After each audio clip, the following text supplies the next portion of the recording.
জাতিসংঘের সাধারণ পরিষদের সভাপতি নির্বাচিত হওয়ার পর দেশে ফিরেছেন পররাষ্ট্রমন্ত্রী খলিলুর রহমান। এই নিয়ে আরও জানাতে শাহজালাল বিমানবন্দর থেকে যোগ দিয়েছেন সহকর্মী শিকদার মেহেদী হাসান।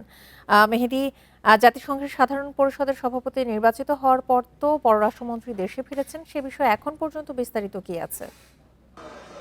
আমরা কিন্তু সেই সকাল থেকেই রয়েছি এয়ারপোর্টের যে ভিআইপি গেট সেখানে, এবং জাতিসংঘের যে সাধারণ পরিষদের সভাপতি নির্বাচিত হওয়ার পর থেকে তিনি যখন এসছেন, ঠিক আমি যদি সময় ধরে বলি 8টা 49 এমিরেটস এয়ারলাইন্সের EK582 ফ্লাইটে করে তিনি আসলে ঢাকায় এসছেন, এবং ফ্লাইটটি ঠিক 8টা 49 অবতরণ করে।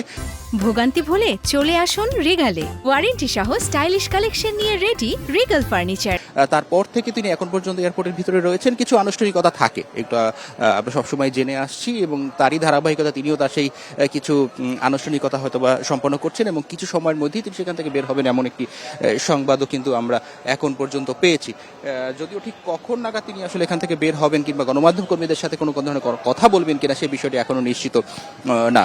তবে তাকে এখানে তাকে অভ্যর্থনা জানানোর জন্য বেশ কিছু অল্প কিছু নেতাকর্মীদেরকে আমরা দেখেছিলাম, যদিও তাদেরকে আবার এখানে নিরাপত্তাজনিত কারণে একটু সরে যেতে বলা হয়েছে।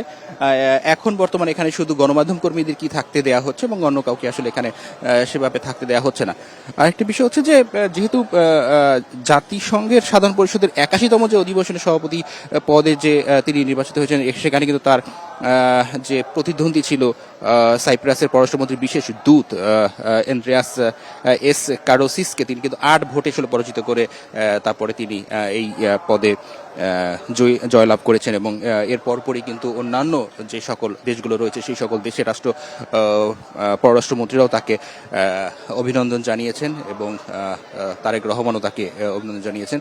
এবং আমরা যদিও তার ধারাবাহিকতায় এখানে সেরকম কোনো আনুষ্ঠানিকতা আসলে নেতাকর্মীরা আসার কথা ছিল, কিন্তু তারপরও তাদেরকে যেহেতু এখান থেকে সরিয়ে দেওয়া হয়েছে, যে কারণে এখানে নেতাকর্মীদের ভিড় সে ধরনের নেই, বা আসলে এয়ারপোর্ট কর্তৃপক্ষ এখানে আসলে তাদেরকে থাকতে দেয়নি মূলত।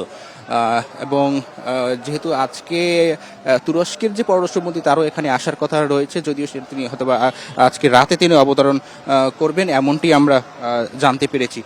এবং তিনি ঢাকাতে অবতরণ করার পর এখান থেকে তিনি আসলে তার যে বাসভবন সেখানে যাবেন, সেখান থেকে তিনি আজকেই সচিবালয়ে যাবেন, এবং সেখানে হয়তো গণমাধ্যম কর্মীদের সাথে কথা বলবেন এমন তথ্যই কিন্তু এখন পর্যন্ত আমাদের কাছে আছে।